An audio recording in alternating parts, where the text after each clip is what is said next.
What's up, everybody? It's Mike from PC Classic Cars, back with another test drive video. Today we are in the 1982 Chevrolet K10 four-wheel drive. Get off the gravel here without kicking up some stones.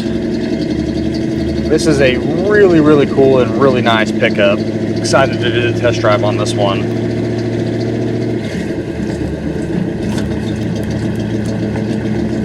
Let it warm up just a little bit.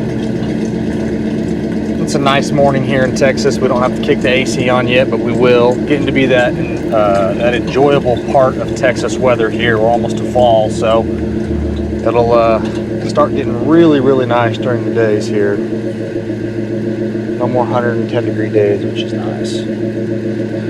With all this traffic, it'll give us a second to let the truck warm up. So again, we have a 1982 Chevrolet K10 short wheelbase pickup. Obviously, being a K10, it's factory four-wheel drive and everything works on this pickup.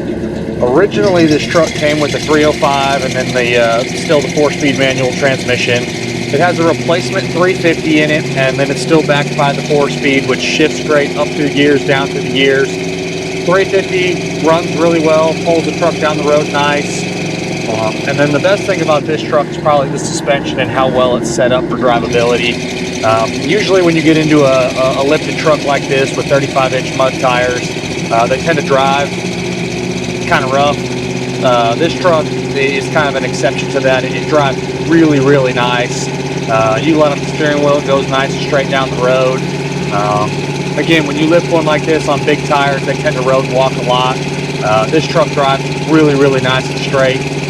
Probably due to the Rancho shocks that are on it and the Rancho steering stabilizer. So they used good quality parts when they did the suspension work. The tires are a Baja Legend MTZ. They are a 35-inch tire. They're a 2024 date code, so they're basically a brand new tire. And again, one of the best things too with this is usually when you get a mud tire, they tend to be really loud going down the road.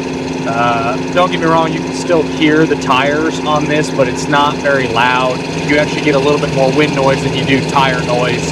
So you can definitely have a conversation with the person sitting next to you in this truck while you drive it. We're cruising at 65 miles an hour with no problems whatsoever. Being that it's an earlier K10, it is a Silverado, but this one does not have the optional cruise on it. You have all your other standard Silverado features like power windows, power locks. You do have tilt, so that's nice. Generally, I buy these K10s with automatics. I'll sprinkle in a 4-speed one every once in a while, and it seems like every time I put a 4-speed up, I get quite a bit more interest than I thought I would. So I keep buying them because they keep selling them. Personally, for me, I like putting them in drive and going, but my customers really like the 4-speeds as well, and this truck just has such a good look.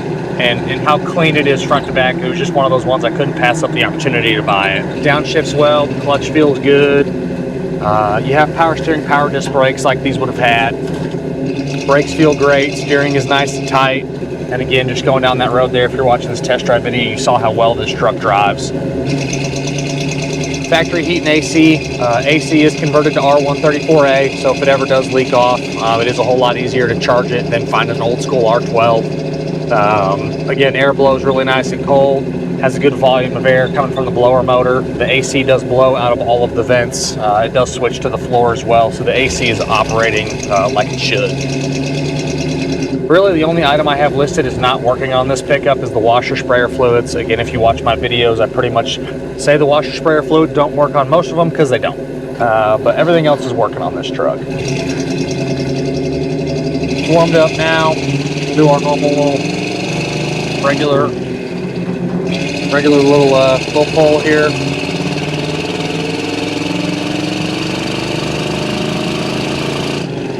Truck's definitely not going to win you any races, but again, it has plenty of power to pull it down the road. If you need to pass someone, you can downshift, pass someone on the highway if you need to. Checked all the 4x4, 4x4, the two-wheel drive is what we're in right now, which all works. 4x4 low. Does have the manual locking hubs.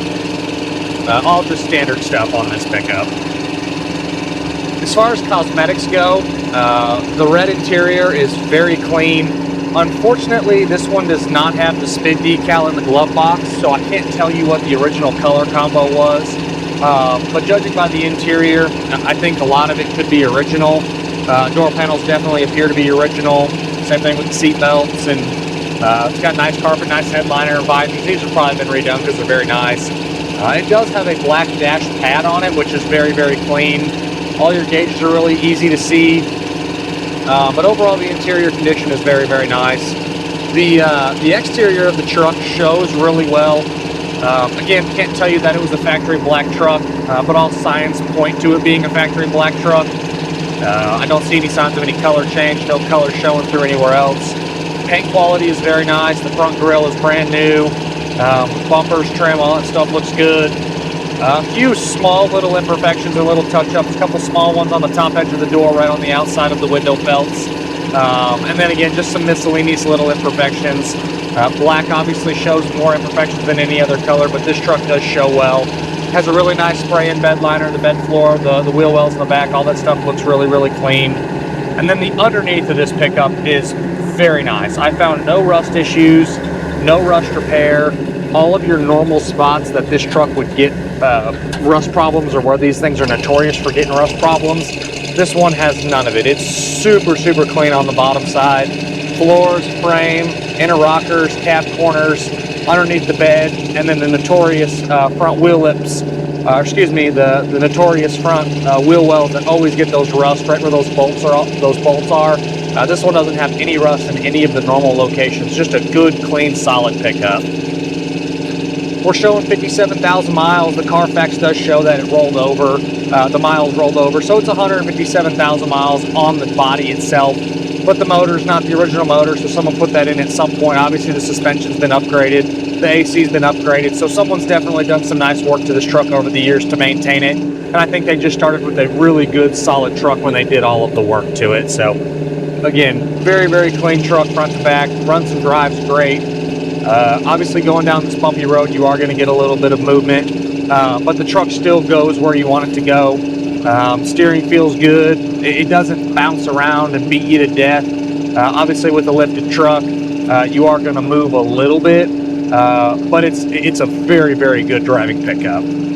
All your glass is nice. Like I mentioned before, you have power windows and you have power door locks. Both of those function properly. The windows roll up and down like they should. There is a little bit of scarring on both of the side glasses. Very, very minor stuff. Nothing that I would write home about or even worry about replacing. Just minimal imperfections in the glass, but the windshield looks really, really clean. The back glass is also really nice. Look around here. I did forget to mention there is an aftermarket trailer brake controller mounted up under the dash, so if someone wanted to remove that, you could. I haven't done anything with it. I don't plan on towing anything with this truck, but it is there if someone wants to mess with it. It does have the trailer brake wiring up underneath the back bumper, so if someone does want to hook the trailer up to this, some of the wiring is there. It should make it easy for you to put a tow hitch on it and tow something if you want to. Overall feel, fantastic truck. Probably has one of the best looks of a K10 that I've had in a while. Just the stance is spot on this truck. The wheel and tire combo is great. Generally, I don't like this aggressive of a tire, but it drives so nice I decided not to change it because the tires were actually on this truck when I bought it. Tires are basically brand new. They are a little bit of a larger and more aggressive tire than I put on these vehicles. I normally go with the BFG. I'll run a 35 on one that has a little lift like this, but I'll do an all-terrain tire instead of a mud tire. But again, this one drove so well that I said, you know what, I'm going to leave it. It's got such a great look to it. I generally don't like to sacrifice performance over look, but this one has a nice complement where it looks great and still performs well. Super clean underneath, nice interior, cold AC, no accidents, no damage ever reported. Just a really, really kick-ass K10.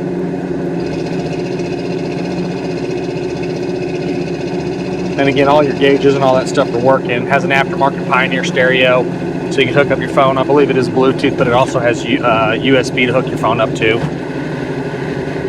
So it also has dual tanks, like most of these. I think almost all of these have double tanks. As always, I appreciate you stopping in to watch another one of my test drive videos. If there's ever anything else that you guys want to see, have comments, concerns, questions, don't hesitate to leave a comment on the YouTube channel, or you can call or text me directly at 903-820-1019. Check us out at PCClassicCars.com if you already don't follow us on the website. or we are on all of the social platforms, Facebook, Instagram, Twitter, TikTok, and the handle on all of those platforms is going to be PC Classic Cars. Thanks again for watching, and I'll see you guys on the next test drive video.